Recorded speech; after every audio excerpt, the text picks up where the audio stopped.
Hey, Chicago, what do you say? This is CHGO Cubs Podcast. Oh, man. Happy Thursday. Cody Delmendo, Ryan Herrera, and my good friend, our good friend, Corey Freedman. He's here. Hello. He openly... Just back from L.A. Yeah, he openly, willingly, did I need to say willing? He openly came in today knowing he has to talk about this team again tomorrow. With the lack of anything happening. I think willingly would have been the better way to say it. Willingly came in. Yeah. No one forced him to. No, yeah, we didn't force him. No. He was just like, I'll come in. Credit to you. I would say I'm happy to do it, but I would be lying at this point. Is he looking forward to spending an hour talking about nothing again? No. And then doing it again tomorrow? No. Yeah. If you like talking about nothing, hit the like button. Thank you. All right. I see some of y'all in the chat. Galvin, you were in the Twitter space last night. Shout out to you. Tanya, you were also in the Twitter space last night. Ricky, the thumbnail for this episode makes me want to punch Hoyer in the face even more. Can we sign someone, please, for the love of God? I didn't even see what the thumbnail was. And it better not be Daniel Descalso. Oh, it's just Jed. It's just Jed. A closed-up version of him. It's just Jed. Hashtag just Jed. Oh, man. So we're off to a hot start here on the CHGO Cubs podcast today, because we were just trying to not talk about the same thing every single day. I saw this morning, or maybe it was last night. I'm getting my times messed up. I saw the Braves extended Chris Sale, like a 2-year extension. 2 years. Yeah, I think it was like a kind of restructuring of his contract, but was it 2 years, $38 million, and then like options for the next 2 years, something like that, or the year after. Either way, I saw that. Obviously, we know that the Dodgers extended Tyler Glasnow after they traded for him. Those are different from this particular scenario, but we have not talked about this in a while. The act of extending a homegrown player for the Chicago Cubs. Because the Cubs extended Ian Happ and Nico Hoerner last year and kind of showed that, hey, we want to invest in our homegrown players, something that they hadn't done for a while, it felt like. So... because there's nothing going on, I feel like right now is a good time to talk about this potentially. So, in Notion here, I put down like 4 names that came to my mind and like potential guys that the Cubs could extend maybe this season or, maybe at the end of next season. All right. Yeah. And those 4 that I wrote down, you guys can add. You can add to that list. The chat, let us know what you think. Maybe it's a name that we didn't list or that I didn't list. But I wrote down Christopher Morel, Pete Crow-Armstrong, Kyle Hendricks, and Justin Steele. So Justin Steele was the first one that came to my mind. Just obviously top 5 Cy Young finish last year. Has not a lot of service time, but is starting to get a little deeper into his major league career. Someone that the Cubs feel could build the rotation around. However, looking at kind of his situation and his service time situation, like he's a Super 2 player. He earned an extra year of arbitration this year. So he has 4 years of arbitration moving forward. He's also 28, going to be 29 in July. It doesn't feel like that's a extension candidate to me. I know the Cubs bought out Nico Hoerner's last 2 arbitration years plus a first year of free agency. He's also 25, 26, a little on a position player side. I don't know if that changes anything, but Justin Steele to me, even though he was one of my first thoughts, looking at what his situation is, just doesn't feel like that's a extension candidate right now. Maybe you get a couple years down the line and they want to extend him a few years past the end of the arbitration cutoff. Potential there. Right now, I don't see it happening. I think that's one of those things where, like, if they thought it was beneficial to them to buy out those arb years, just not have to deal with going to arbitration with him, every year, especially, he's a guy, if he's going to continue to be in those Cy Young races and stuff, like his arbitration cases will continue to get higher and higher. More aggressive than some other folks, right? But that's just one of those things that, like, it only benefits Justin Steele. So, like, it's like a nice thing to do. But like you said, the age thing is really where that's complicated because he's not a free agent until 2028. He'll be 32, so you're talking he'll be 33. like 32, 33, depending on he was born in July. So looking at that didn't help me. But if anyone's listening, it might help you to do that math. So, like, he's going to be like 32. You could buy an extra year or two and just kind of have that settled. But that's just one of those things, the timing of it just doesn't really benefit the Cubs to do that. I think the bigger issue with, like, the conversation is we just don't know a lot about these guys. So PCA, sure, if you could get him on a friendly thing like the Braves have done. Oh, the Brewers. Who did the Brewers just Choreo. extend? Yeah. Right.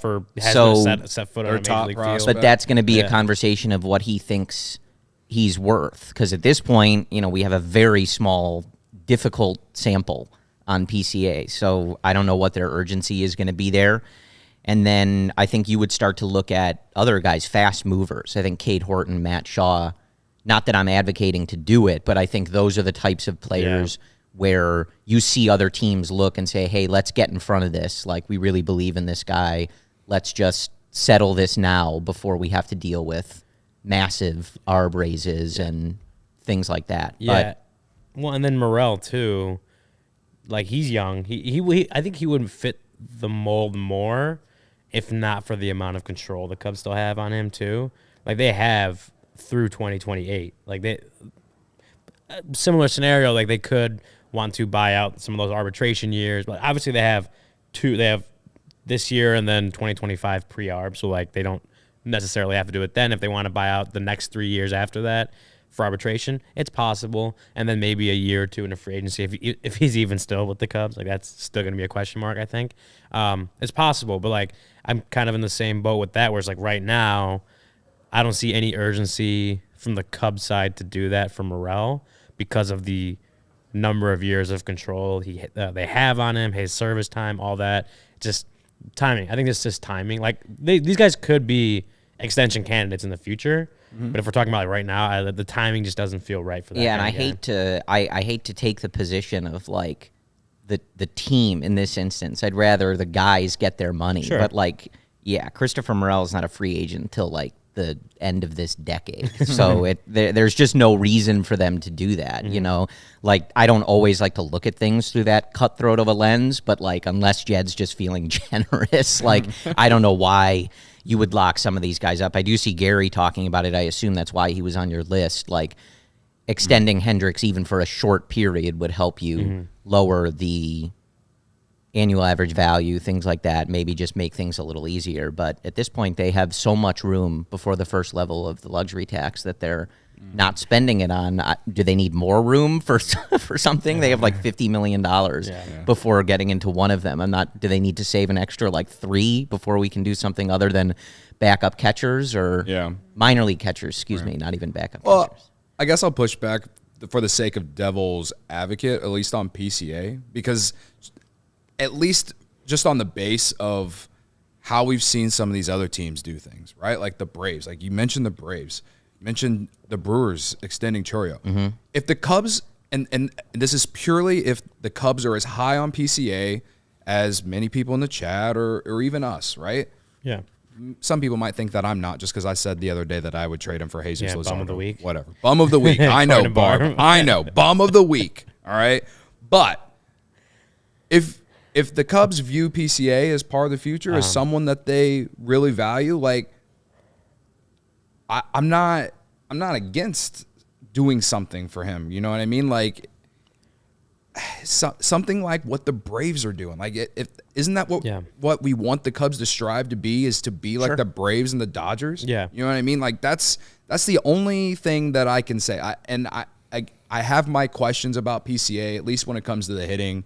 And so, sure, it's a risk, but it's a risk no matter what. Yeah, absolutely. Like, it's a risk with every player, you know? I think that's one of the whereas, like, I don't disagree with you, knowing the front office and how kind of risk averse they are and trying to maximize the reward while minimizing the risk. Like, you can't do that 100%, but they look at things like, how can we maximize the return and the reward off this, whatever it is, while also minimizing the risk, and giving an extension to a guy who has had 19 plate appearances in Major League Baseball, who has a lot of control left, and you still don't necessarily know how his game will translate at the Major League level. To me, it just doesn't feel like a move this front office is interested in. Could they surprise us because they feel really good about what PCA does? I mean, I wouldn't rule it out, but I would lean more towards that that's not a move that the front office is looking to make. I think it also just depends on how confident they are in certain projections on guys, which I think is why the Braves and even the Brewers, with their top prospect, are making those moves. You're looking into the future and saying, we want to secure this now. We believe in it enough. If we can get it done now, we know we're getting the right end of that deal. And, you'd have to ask the Cubs if they feel that strongly, because I think for now on some of them, it does make more sense to, kind of pump the brakes and say, hey, let's see how this plays out a little bit. We can always revisit this. Yeah. Someone in the chat says, can we classify Cody as a PCA hater from Alex LaFuente? Are you? I'm not a PCA hater because yes, Barb.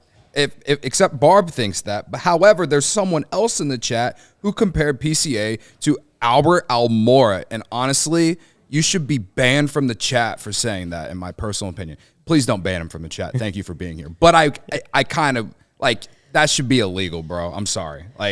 There's a lot of different things about PCA compared to Albert Almora. And the only reason that you're probably saying that is just on the outskirt of looking at it is that they were both defensive. Everyone talked about their defense on their way through the minors. I think PCA is going to hit more than Albert Almora. Well, and also we don't have to get into this because in the year 2024, we don't need to be talking about Albert Almora. I agree. But he wishes he was ever the defender that PCA was. That the con job that he pulled on everyone and convincing them, he made some good catches, but the reason he made a lot of those catches is because he had no jump whatsoever on most balls, right? Again, I can get heated about certain players. Yeah, Barb is right. He was a nice young man. I wish him well in whatever he's doing right now. What he's doing now. He was with the Reds 2 years ago, right?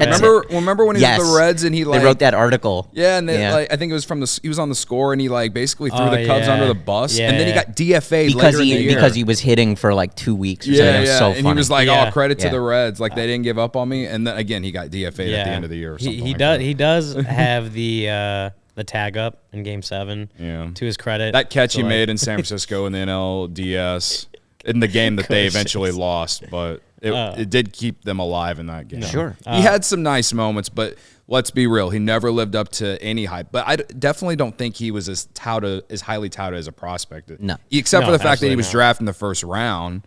But I don't think he was ever looked at. I mean, he was, as far as I remember, never the Cubs' top prospect. And especially not when it was as deep as it was. People talked about him because he was a high draft pick. Yeah.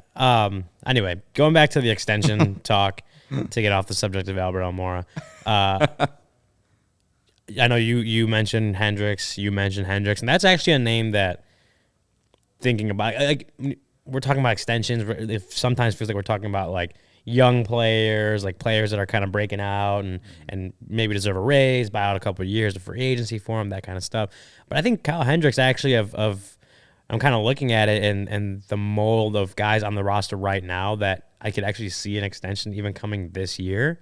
Kyle Hendricks kind of fits that mold for me. He's 33, something like that. He's had his extension in the past. He signed that one in 2019, but he's on a 1-year deal right now, and it's fairly high salary, right? So when you talk about lowering AAV, that's a way to do it, is by giving him a couple more years or another year or two, and dropping the AAV. But Jed has talked about wanting to keep Kyle Hendricks around after longer than just the 1 year, right? They clearly couldn't come to terms, or they haven't broached the extension subject. I'm not exactly sure what the situation was, but they picked up the club option on Kyle Hendricks to keep him around this year. I think that's still a possibility. to do next it, offseason, right? or maybe in the middle of the year or something. Yeah. I doubt it'll be during the middle of the year. It's still a possibility because they want to keep Kyle Hendricks around. I think when you go back to even May, right? He hadn't made his season debut yet. They didn't know for sure. They had no expectations on him. They didn't know what they were going to get from Kyle Hendricks because he'd had a couple down years, had the injury, and he was out for so long. And they did all these things to try to get him, increase in velocity, all that kind of stuff. But they didn't know what they were going to get from him. They definitely weren't going to extend him before this season. He had 4 months of he wasn't 2016, 17, even 18 Kyle Hendricks, but he was a pretty solid stabilizing force in that rotation where I don't know if you'd feel amazing if he was starting a playoff game for you, but you wouldn't feel uncomfortable with him on the mound. You had some confidence that he could perform had they got to the playoffs, right? So he proved to them that he still had something left in the tank. He could still be a good pitcher for them, not at the price that he's getting paid now. Or he's gotten paid in the past, or even maybe this year. So all that is to say, if they liked what Kyle Hendricks did this last year, he proved to them he still has something, and they have said they want to keep him around. I could still see, even though it didn't get done this offseason, I could still see an extension being in the works to keep him around as a veteran presence, as a stabilizing force in the rotation, as a even just a back end of the rotation guy. I could still see Kyle Hendricks being around the Cubs past 2024, and obviously an extension is a way to do that. Yeah, I think the most realistic for sure is Kyle Hendricks, and it always blows my mind some of the slander I read in the chat or on social media about Kyle Hendricks, considering how much everyone loved the other guys that the Cubs traded away. And Kyle Hendricks only pitched the most important game ever at Wrigley Field, and the most important game in Cubs history as well. I understand that he is not not an ace type pitcher, but he's always just been very consistent, very good. Admittedly, I was wrong about him going into last year, and he proved me wrong. I think he proved a lot of people wrong. Someone on social media the other day told me that he was cooked after I basically said that he proved everyone wrong into being more productive than we thought he would be, and I was really confused by that. So, basically what I'm getting at is he's still pitching well enough to where you could extend him on a 2 or 3 year deal and be okay with that. If you have Kyle Hendricks as your 4 or 5 starter for years to come, you're doing pretty well, man. Yeah. And he's a veteran. He's got the playoff experience. Other pitchers on the staff have talked about him and how he's helped them, develop certain pitches, learn how to be a pitcher, not just use the talent that they have or the elite stuff that they might have. I think especially for someone like Jordan Wicks. I mean, if you can keep Kyle around. I mean, obviously he's got to perform, but similar in the way that they attack guys. I think that's a very valuable asset for someone like Jordan Wicks, is you have someone who has made a lot of money and success with less velocity, strong changeup, all that stuff. I like that. But I do think this conversation highlights, one, that it's disappointing in a sense that we don't have more obvious candidates for this, because there's so many of these prospects we just don't know a lot about. Right? You don't really have that. The Braves made a lot of those moves because they saw a little bit and were like, okay, let's lock this up now. We know what we have. But it also highlights, I think, that I think why some people are so frustrated at the lack of spending and how slow this offseason's been, because you do have several guys that are locked up. They're going to be here for at least a certain number of years. There's a strong enough group that's going to be here, I think, throughout the entire duration of what Craig Counsell's initial contract is. And then you have a ton of guys who we're talking about who are providing value to you, like Christopher Morel, et cetera, who make nothing and aren't going to make anything for several years. So I think the fact that we don't have more obvious answers than Kyle Hendricks for a year or two highlights, one, that some of these guys have not progressed and aren't truly ready for that conversation yet, but also you have the ability to inject more to that core because you have so many guys that you don't really have to pay any money to. Yeah. Like, you look through that bullpen, too. I saw people talking about guys like ALLCITY, Miguel Amaya, etc. There's no reason to. Like, some of these guys are pre-ARB guys. There's no reason to be doing that.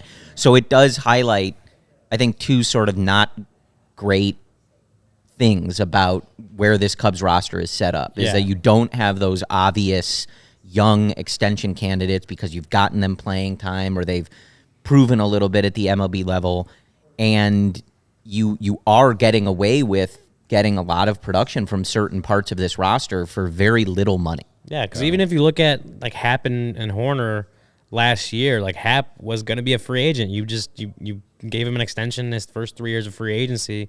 Hoerner was already in arbitration. He had already agreed to that first year of his arbitration deal. And you bought out, you gave him a little bit more than what he would have made for the first his last 2 years of arbitration.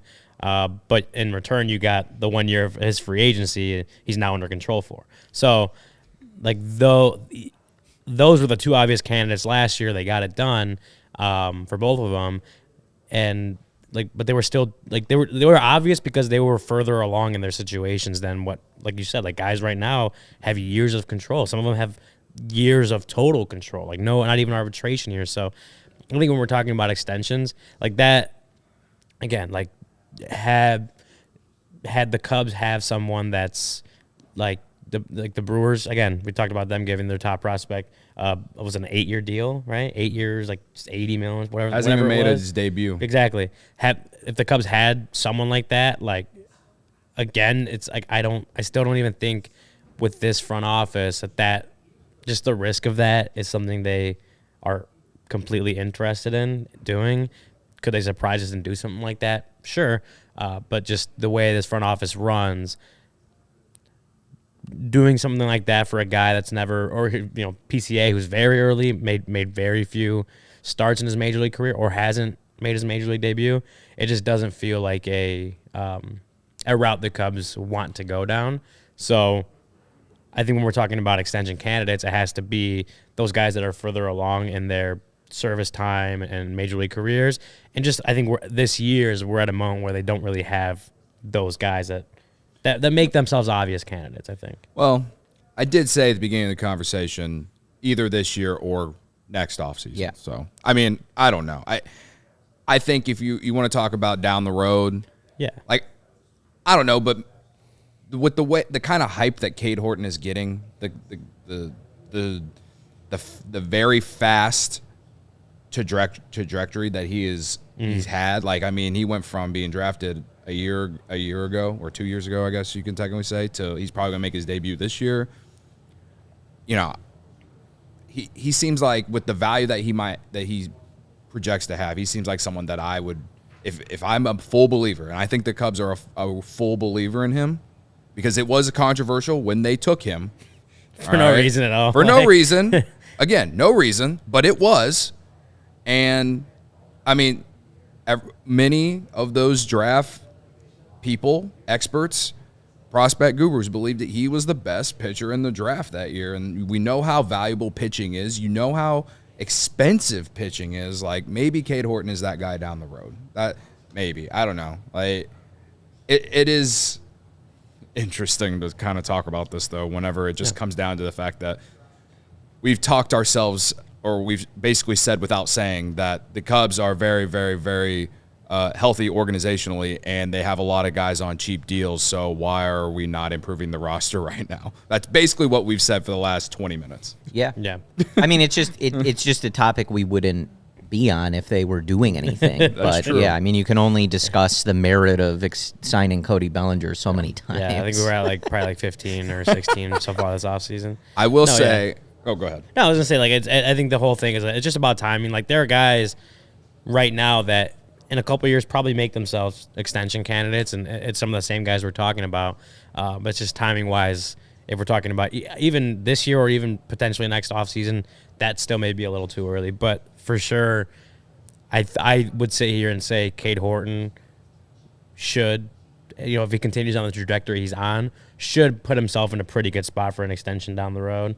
Guys like that, like guys that are on this trajectory the Cubs really believe in. Like, there's going to be a few of those guys that do put themselves in extension positions. It's just about timing, I think. Yeah. Before we do these ads, I want to point out a very funny comment from Mike Taylor, who says, and this is related to the Al Moore conversation, the very short one that we had. He said, just say everyone contributed to the 2016 World Series, but not as much as Minoru Kawasaki. Very true. Very true. Yeah.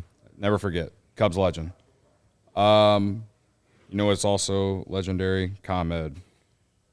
It's getting easier for businesses to switch to electric vehicles. That's something we can all get behind for the health of the planet and for the well-being of all of us who share it. Yes, Cody, for sure. The electric grid is evolving to meet your cleaner energy needs as we all move with confidence toward an electric tomorrow. Whether you have one delivery van or a whole fleet of shipping trucks, ComEd can help guide you to make the changes that make sense.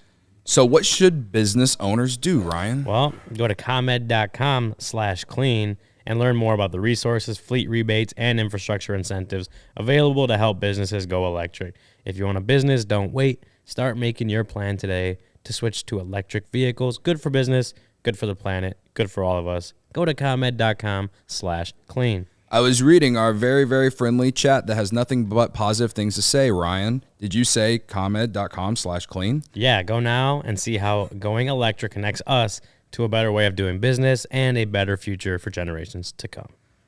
Will do. You know what else everyone should do? You should work on your flooring, all right? Some of us have New Year's resolutions. Mine's to lose 30 pounds. I'm already 7 pounds down. Credit to me. Ryan, he doesn't have resolutions. Luke, he wants to work out more in 2024, all right? But you know what's even better than all that? Getting new flooring, all right? And with Empire today, you can shop at you get shop at home convenience, the right product for your needs, quick and professional installation, and a low price guarantee. Empire today is the best place to get new flooring. So of course they have copycats, but Empire can't be beaten on quality, service, speed, or competitors advertise low-quality products that Empire simply won't carry. Empire won't promise the lowest prices because anyone who does that is putting flooring in your home that they wouldn't put in theirs. They keep shopping for floors simple with curated product selection. Their philosophy is to help you find what you need, not overwhelm you with thousands of choices and substitutes. What they leave out of their selection is as important as what they put in. Empire's product team exhaustively combs through thousands of product samples each year to find the perfect styles. Their virtual floor designer is a great way to see how new floors will look in any space. It's easy, just snap a picture and instantly see how new floors will look in your room. Shopping for floors at a big box store can be frustrating. You might talk to someone today who was working in plumbing yesterday. Flooring is all Empire does. They live and breathe flooring, guys. So you can be confident you're getting honest and upfront advice. They pride themselves on their convenient shop at home service. They help customers shop for floors where they use their floors so they can see exactly what their new floors will look like in their home's lighting and decor so they can make an informed decision. Service our own warranties. If an issue does arise, just call Empire. They service all warranties themselves, so you won't have to track down a manufacturer's phone number. Schedule a free in-home estimate today. All listeners can receive a $350 off discount when they use promo code CHGO. Restrictions apply. See EmpireToday.com/CHGO for details. And Godfather can attest he did this, so credit to him. Oh. Godfather will be he was our guinea pig. He told us in the chat, and I'm going to always remember it. So, what else? Well, the chat's talking about whether they need to do something by CubsCon.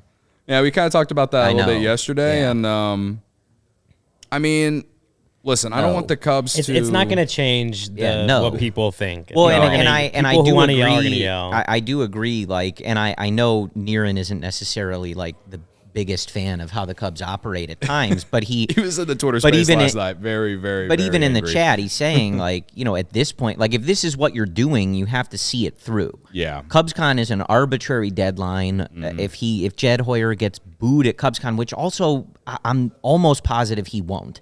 Mm-hmm. I'm not a CubsCon guy, but I've been before, and people go with their families to get autographs and enjoy being a Cubs fan. It's not the It's not Cubs Twitter. It's not Cubs Twitter showing up with their pitchforks to yell. Like, I'm not saying it's all positive and that people that go to CubsCon don't care, but like, that's not what they're there for. That's not what CubsCon exists for. If you want to go and yell at Jed Hoyer, like, be my guest. But I don't. But I think a lot of people go to like play bingo and meet Andre Dawson. I don't think they're there to yell about the luxury tax threshold. It's a made up deadline that if you're Jed Hoyer and your strategy, which we don't know that it is, maybe it is, maybe it isn't, is to wait out Cody Bellinger's market until he has to take a deal that works for you, Jed Hoyer, not Scott Boras and Cody Bellinger, then you have to hold that line. Yeah. You can't cut that strategy off because you don't want to get booed at CubsCon. Right. You know, and that's basically what I was going to say. But I will say this. It is 1 week until Shota Imanaga's like deadline is here, which will be next Thursday, which is a day before CubsCon.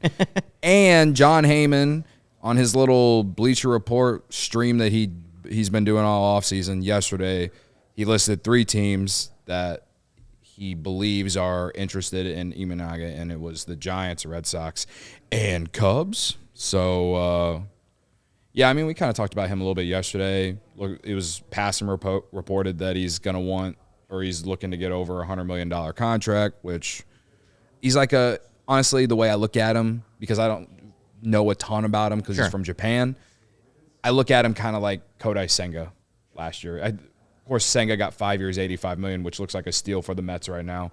But he's 30 years old. He's been one of the best pitchers in Japan over a large amount of time.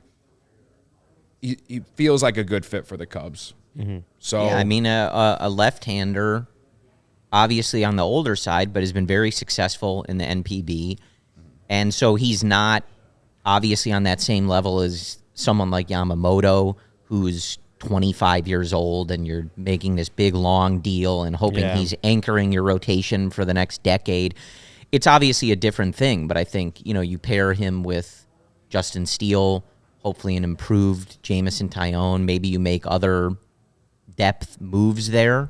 So it's not necessarily addressing the rotation in the way that I was hoping, but it's still it's an upgrade. Positive, and he would have the potential to be as good or better than Marcus Stroman, like similar age. You know what I mean? So it's like at least you're getting to the point where hopefully you're replacing Stroman's baseline level production.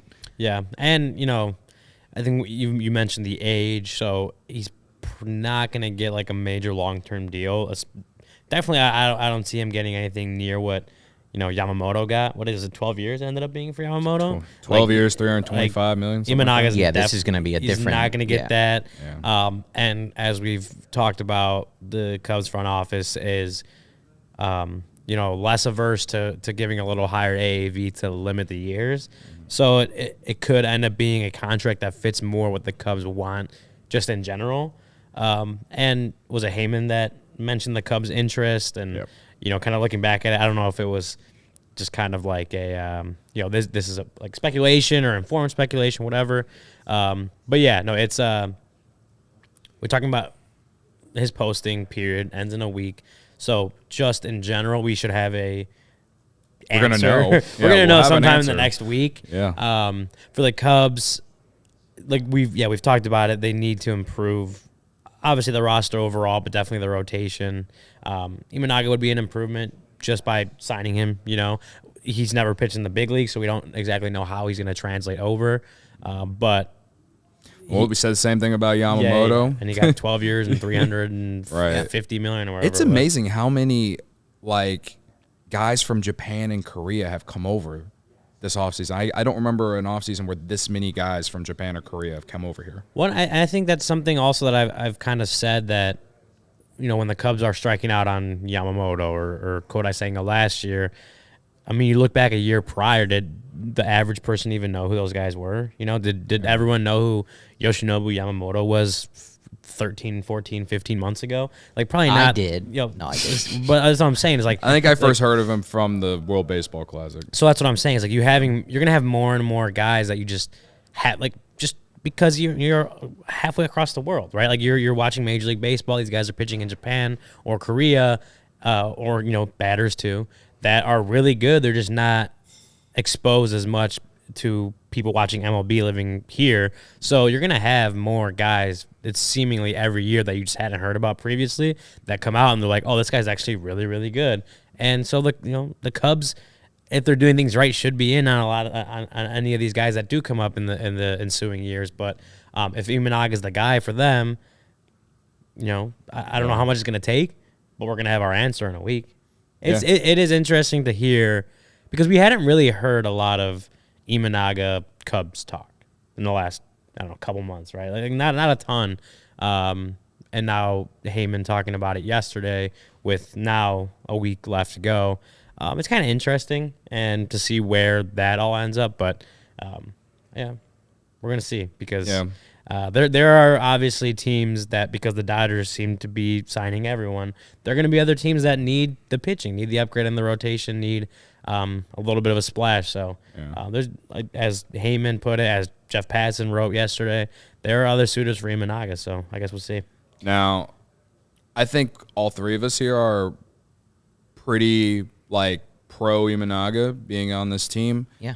Another guy that I'm not so sure about, and this isn't slander to him, but I'm not so sure that it's an absolute must even if the Cubs don't get Cody Bellinger back, is Matt Chapman. And we haven't talked a ton about him because his market's just been very quiet. But I was watching a video that MLB Network put out before the show.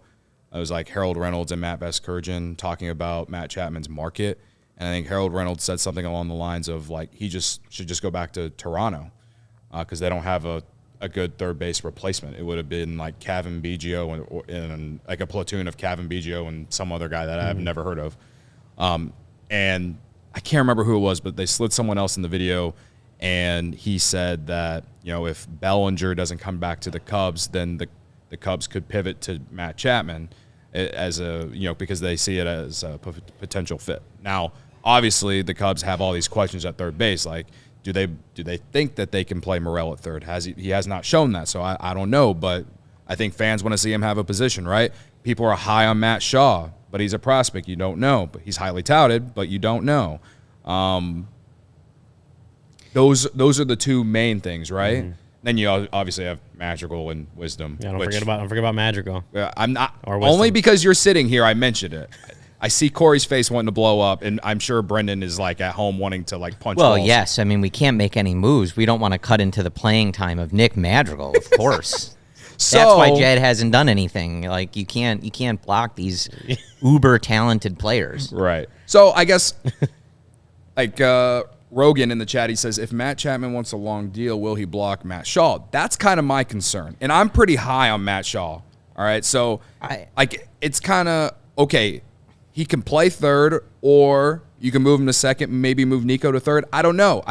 Nico's offense hasn't projected or hasn't played out to a level where I want that at third base, But I also don't. We don't know what Matt Shaw is going to be at the major league level, so it's a big question mark there.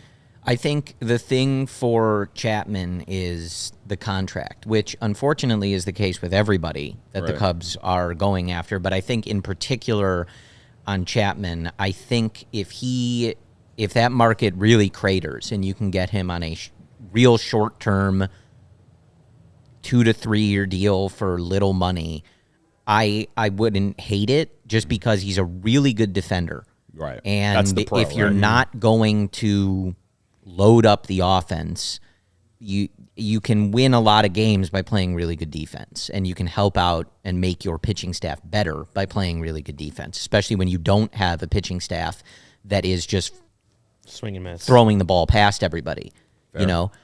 The trick with Chapman is that he had a very strange year.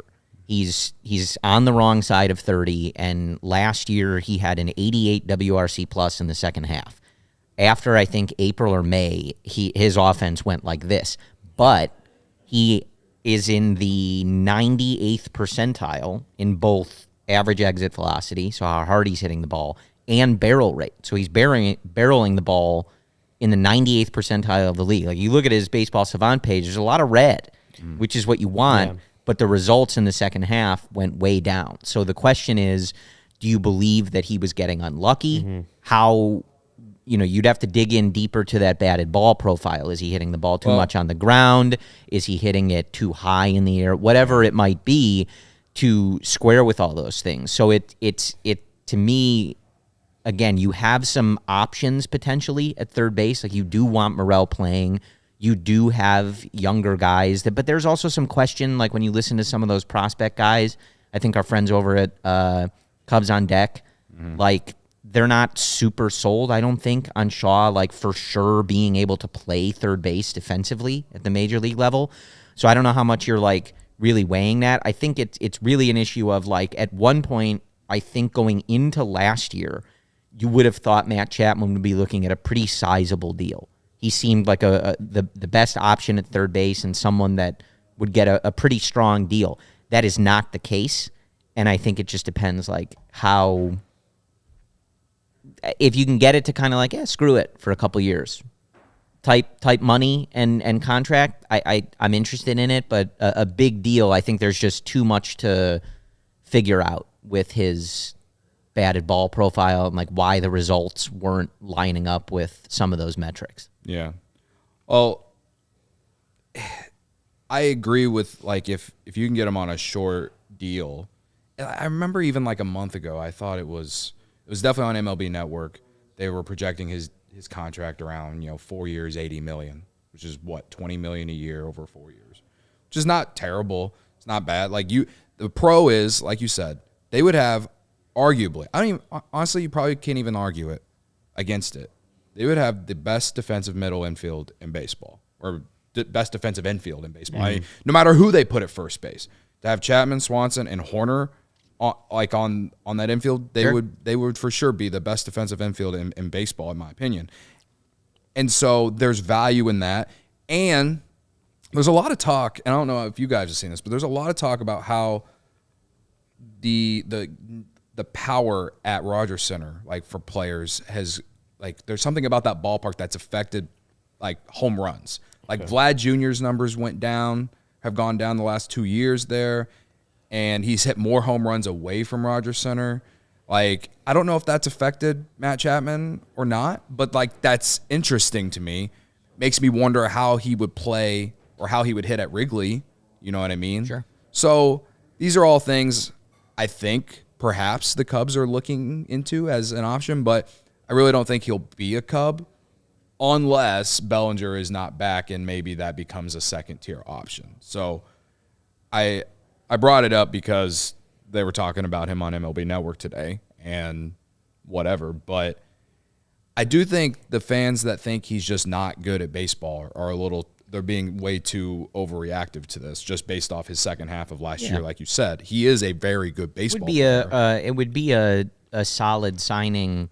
It just doesn't put the team over the top. Right. It doesn't necessarily even make the team better. He's a solid signing, I think, if you've made other bigger moves. It's all about what they do after they sign him. Like, he's just not a guy who is going to put the team over their back.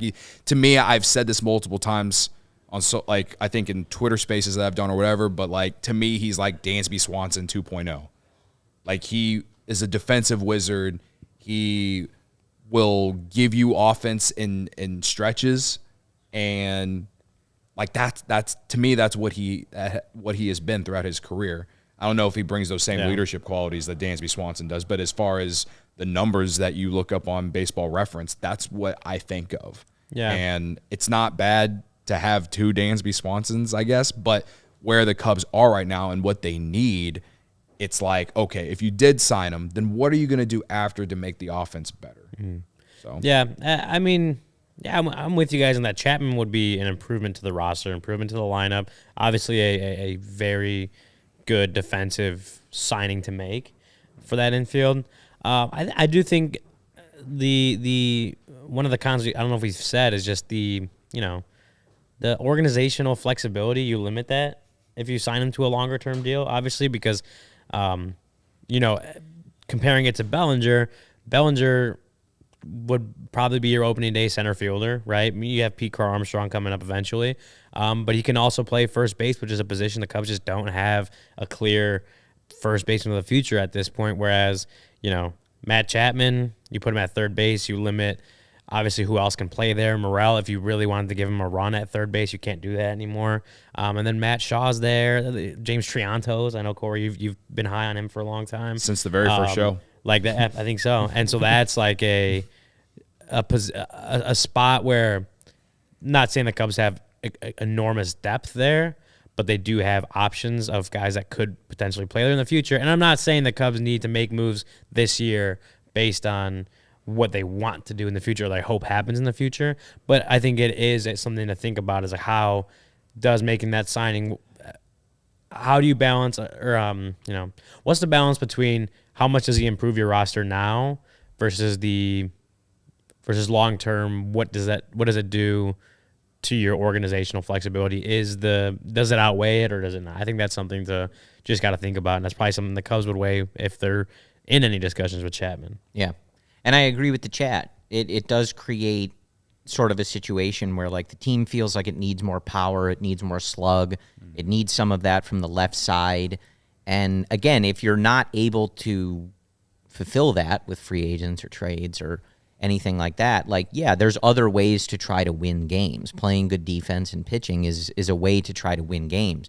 But I think that's sort of the thing you have to weigh. Like, I would question, obviously somebody can DH, but, like, does signing someone to play third base like Chapman, who, not really sure, some in the chat are saying he maybe was hurt after April last year, but, like, who knows? And sometimes that stuff doesn't heal. Right. Saying it was like a wrist injury. Yeah, so it sort of becomes a thing where it's like, well, are they better off trying to let Morel play third base and hoping that works out because he offers you potentially more slug and that kind of power the lineup needs, or does it make sense to try something? I don't know. Like I said, I think if the price is right, I'm interested. But again, Chapman works much better as like a secondary piece in a bigger offseason. Like, we found our slugger. We have that left-handed pop. Let's improve the defense a little bit, give Morel a little bit of a softer landing spot. Like, as a headliner, it's the same as I feel about Hoskins. It's too many questions. They don't really move that needle in terms of, like, oh, yeah, this is how this team is going to win games that they didn't win in 2023. There's a lot of, like, secondary moves and things that, like, sure, they help, they add depth, but with where the Cubs are, that's not what they need. They need those, like, push you over the top, get you kind of back to those levels moves. Now, I will say that if the Cubs do sign Bellinger and then they decided that they wanted to go get Chapman too, I would be a little bit more intrigued. I don't know if the offense would get to where we want. I think I would talk myself into some prospects coming and, maybe bolstering the offense a little bit, like we all want to see, as much as we want to see the Cubs just spend a ton of money on free agents and stuff too. But I do think that the offense is better than what we saw in the second half from him in Toronto. I just don't know what it is. But if you have Cody Bellinger in the lineup, you add him, maybe been more so over the course of his career. So I'm not against it. It's just not like it's not even really my third or fourth priority. There's certain moves, I think outside of Bellinger and certainly guys like Ohtani or Soto that were of a certain level that it's like, regardless of the context, I'm interested. It's good. Like, just do it. There's a lot of these other things where it's like, well, I can't really tell you how I would feel about signing Matt Chapman because I would need to know the rest of the moves. I need to know what the rest of the roster looks like. If you tell me they traded for Juan Soto, I don't care what the rest of the roster looks like. I'm all in. They should have done it. Same with Ohtani and some other guys. And that's not to say those are the only guys like that, but just Matt Chapman's one of those where it's like, I can't tell you if I like it or not unless I know what the rest of the offseason looks like. If that's the only move on offense, I hate it. I hate it a lot. Yeah. If it's the third best move to improve the offense, and I think, okay, sure. Yeah, you're trying to build a better depth and a more well-rounded team. Okay, but it all this entire offseason surrounds Cody Bellinger coming back, honestly. At this point. Yeah. And I was talking to, unless they make some crazy trade that I was talking to our friend Sean Anderson of the CHGO White Sox podcast. Big of you. Like, yes, big of me. And that's a little worrisome, isn't it? Yeah. Like, I think I love Cody Bellinger. I've always wanted them to bring him back. I wanted that at the trade deadline. Yeah. I've always been on Cody Bellinger. I think it's bad that the offseason hinges on someone who is not a slam dunk. Yeah. I love Cody Bellinger. He was great for the Cubs. I believe in the changes he's made. There's hours at this point of audio and video of us breaking down Cody Bellinger. So our feelings are very clear. We've had nothing else to talk about. But I do think that it is a concern that, as Gary says, one, Belly gets you back to where the offense was last year, sort of, right? We've talked about how you're not hopefully starting with as much garbage as you did last year. Tucker Barnhart signed somewhere else. They can't bring him back, folks. I know that some people were Trey Mancini's not coming back. Is Trey Mancini still with the Reds? No, I don't know.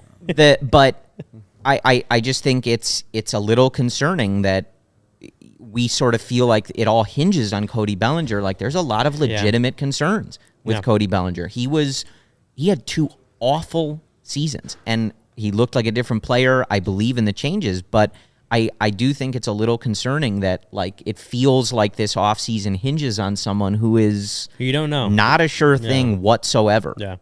No, that's a valid concern for sure, because, I think the Cody Bellinger gets you back to even in a way that's correct, but also, like, you have some of your top prospects that are actually going to be coming up this year, more guys developing, Nico Hoerner, Christopher Morel type thing. So I think there is just, you're not necessarily back at even in real life, like on paper. Yeah, you are, but no, I'm with you, Corey, because that's a concern that, you're going after a guy and you're, some people would consider it a successful season if you got him and not successful if you didn't. And he's a guy that had 1 good season after 2 really bad ones and a 3rd down year, right? Like, it's not a slam dunk, and to assume that it is not. To assume that it is a slam dunk or just putting all your eggs in that basket is just not taking into account. Well, the fact and that goes back to pretty big risk. And Galvin says it in the chat, and it goes back to what we talked about relative to, like, CubsCon. Like, no, the concerns on him are why you can't put some arbitrary date on it. If Jed is holding the line of, like, listen, this is what we're comfortable with. I don't care that you have Scott Boras. I don't care that you won an MVP however many years ago. Like, this is the line we're holding. You have to hold it. Yeah. If Toronto looks like they're out, they've made some moves that maybe indicate they're not going to make that splash, and you don't get the sense that someone like San Francisco or something is going to come over the top and go crazy for Cody, wait it out. Like, he liked it here. You can match an offer if you have to, if things get to that point. But there's no reason to rush it because it's not a slam dunk. There's clearly a level that Jed is comfortable with.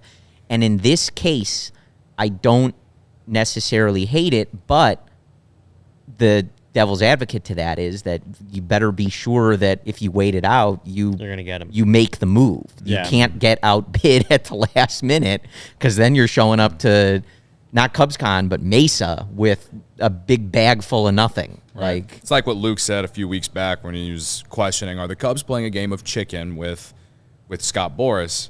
And based off history, if they are playing a game of chicken with Scott Boras, I don't like the Cubs' chances, but this is their offseason to prove that they are, that they can do this. And I've seen it in the chat a little. I know you have to do another ad read, but I see Blake Snell coming up a lot. Yeah.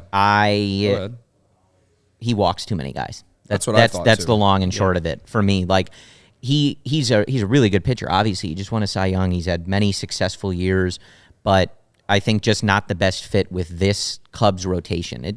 Again, it's all relative. Like, they need more true swing and miss, keep guys off the bases type guys. I think Snell just walks too many guys for the contract that he's going to get. And I think when you have a contract that's already built up of some guys that have questionable control at times and guys that don't throw very hard, it just isn't the move for me, just with the fit on this roster, this team, where this team is at this current moment in time. So I'm not particularly interested, but apparently he's interested in the Yankees. That came out today, which was actually surprising because he's basically been linked to every team on the West Coast because he's like a Washington guy, right? So, and I was gonna say Corey said that it's not the move for him. You know what should be the move for you, Corey? Corey is Game Time. Let me tell you about Game Time. You shouldn't have to worry when you're buying tickets to your next big event. Game Time is the fast and easy way to buy tickets for all the sports, music, comedy, and theater events near you. With killer last-minute deals, all-in prices, views from your seat, and their best price guarantee, Game Time takes the guesswork out of buying tickets. I used Game Time recently. Went to a R.L. Grime concert, if anyone knows who that is. Sarah that was my Grime? very first EDM show at the Aragon. There you go. So I went. I live by the Aragon. I went there recently. It was a great show. And, Game Time hooked it up. So this is why I love Game Time. I'm looking at Game Time right now, actually. The Bulls have been playing a lot better recently. And Except for the last two. No, last two. But, overall, last few weeks have looked a lot better, a little more fun. If you're interested in going to a Bulls game, like tomorrow at home against the Hornets, you can get tickets for $60 range, stuff like that. So cheaper for these Blackhawks games that Sarah's showing us right now. Blackhawks is right here on the screen. It's like Blackhawks, Connor Bedard, if you're interested in that. More Bulls games, our guy Kobe White's playing well. The Bulls are they're looking better recently. If you're interested, go to Game Time and get some tickets there. Game Time has last-minute tickets, flash deals, zone deals. It's easy to find and buy tickets for every kind of event in your area. You get views from all the seats in the venue and the lowest price guarantee, event cancellation protection, and job loss protection. Game Time is the only ticketing app that gives you complete peace of mind with your purchase. As I said, see the view from your seat before you buy so you know exactly what to expect when you arrive. All-in prices show your total upfront so you know you're getting a great deal without hidden fees. You can buy tickets in seconds with 2 taps. Game Time is obsessed with finding ways to help you save money on tickets. It has deals on tickets right up to the start of the event and even an hour after it starts. It's the place to find last-minute seats. Find exclusive flash deals and sponsored deals on tickets for football, basketball, baseball, concerts, comedy, theater, and more. With zone deals, you pick the section and Game Time picks the seats for an average of 18% savings. And the Game Time guarantee means you'll always get the best price.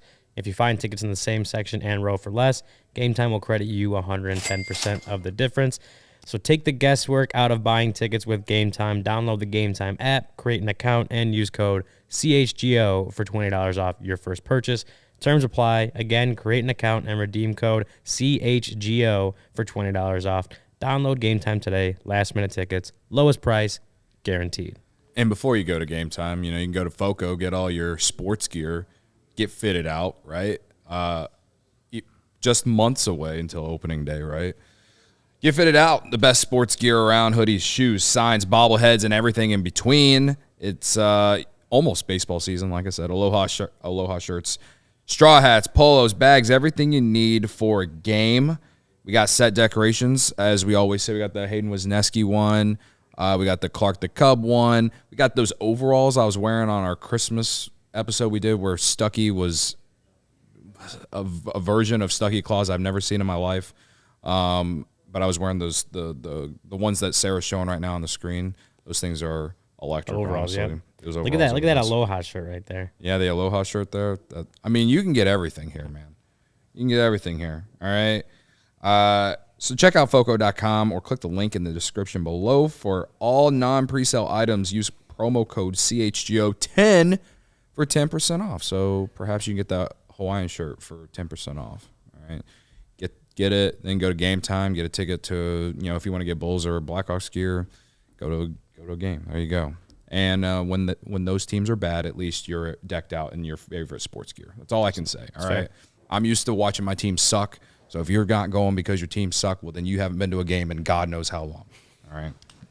Corey, season ticket holder, he's experienced that. He's experienced. Yeah, but you know what I could use Game Time for? I have a flight on Sunday to Houston, so on Monday night I could look for a ticket to watch Michigan win the national championship. Wonder if FOCO has some Michigan gear for you. Well, Come on, let me hear it. Let me hear I it. gotta say, I'm probably y'all are not ready if they win that game on Monday night. I'm rooting for Michigan. I'm rooting for We're rooting for Harbaugh. I'm rooting Joey's for. just upset because his team lost because he's a Texas fan. Yeah, Joey Spathis. His He's team over stinks. offset Texas- screaming. Texas Horns down. not back. Yeah, I mean, Never back. Washington almost blew that game. That Texas honestly should have won because of It how was a Washington really almost good blew that game. game. I guess we got a few. What, we got a minute or two left? No, not really. We don't. Yeah, it's been an hour. Okay. Well, Shoot, we didn't get to talk about Jorge Alfaro. Yeah, we didn't. We did not talk. We about ran Jorge out of time. Alfaro. Yeah. There was Next time. Oh yeah, Gary. Gary kept making. He remains consistent with his bit related to the Chapman stuff. If all else fails, I'm with you, Gary. We got Jake Slaughter, man. We got Jake Slaughter. He's coming, and boy, will I talk myself into him as much as you have for the last 2 years, brother. All right. So Gary also said I'm banned after saying Harbaugh's name. I guess. Does everyone hate Harbaugh? Is that a thing? why do people hate Probably. Harbaugh? He kinda freaks all of me Chicago out. wants him to be the coach, or at Yeah, least they did like a month ago. He's a former Bear. Wants him to be the Bears coach. I don't know. I'll be honest, I haven't weirds been me paying out. attention much to the Harbaugh. Yeah, If there's me anything either. going on, but people were talking about him being the Bears coach. He's a former Bear, so That's just a rumor. That's not going to happen. no, he is a former Bear. Yeah, that. So Barb in the chat. actually, Washington would be cool too. Barb in the chat. Shout out to your godmother. She asked, "Will we be at the convention next week?" I believe we will at least be around there. We will be at the convention. You guys are going to boo Jed Hoyer, isn't that? Yeah. Yeah. Him. Yeah. Cody will be in the middle with his pitchfork. Yeah, with my pitchfork. I'll be leading all of Cubs Twitter into the Sheraton Hotel to completely embarrass Jed and Carter Hawkins. With a sign that says luxury tax. Yeah, exactly. Exactly. I can't wait. Pray for yourselves, Jed. You're going to need a prayer. Anyway, yeah, no, on the real, we should be there. Or at least I'll be there for Friday there. and Saturday We'll hanging be there out. doing stuff for sure. Hanging out. I don't know. Whatever. Yeah. So if you're at Cubs convention next week, give us a shout out. We'll be around. Yeah. Or if you see us, just come and say hi. We're very normal people. There you go. Thank you, Sarah. All right.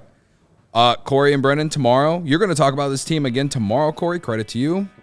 I'm so happy to not talk about this team tomorrow. Have fun. Unless an something actually happens. Emergency pod would Brendan be will fun. text me and say like, "Hey, what are we doing? What's the structure?" I don't know. I man. don't know. Turn the button on. Barb and- has been and we'll asking see. why you guys are never live, but I think it's just because your schedules are different. Well, so last week we were live. Oh, okay. Oh. The schedule allowed for it, but the real answer is Brendan's real job doesn't allow for it. So there's your answer, Barb. This is just his fun job. Yeah. Right. Yeah, yeah. So you won't be live tomorrow, but people will be able to watch you guys talk about this team. And we do read the comments. We try to respond to a lot of them, Yeah. et cetera, et cetera. Okay, so Alright, cool. them tomorrow. We'll be back on Monday. Hopefully Luke is back by then. Has not felt good this week. So everyone, tweet at Luke. Tell him to get better. Yeah. That way he can lead the show and I don't. All right. Thanks for checking out the CHGO Cubs podcast. We'll see you next week or tomorrow. Goodbye. We all silly like the mayor.